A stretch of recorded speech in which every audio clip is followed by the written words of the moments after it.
Hi guys, આજના અમારા વ્લોગમાં તમારું સ્વાગત છે। તો જો આજે અમારે તમાકુ ખરવા માટે પૂંઢિયા લાયા છે, તો તમને દેખાડો, તમે જોઈ શકો છો। આ ભાગમાં તો હજી ફુવારા મેં હમણાં લીધા છે, અને ઓલા ભાગમાં ખરપેથી તૂટ્યાથી તો હું તમને દેખાડું, તમે જોઈ શકો છો। અમારા ચિરાગ ભાઈ આવી જશે ખરપા હાટું।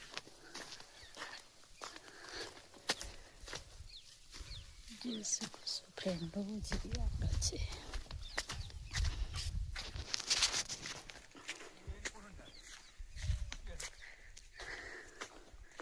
પ્રકાશભાઈ અમારા હસબન્ડ બે ખરપે હેરાતે ખરપી છે।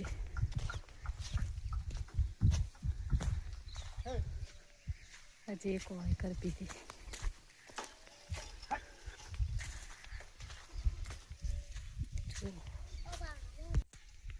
પ્રકાશભાઈને મારા હસબન્ડની ખરપે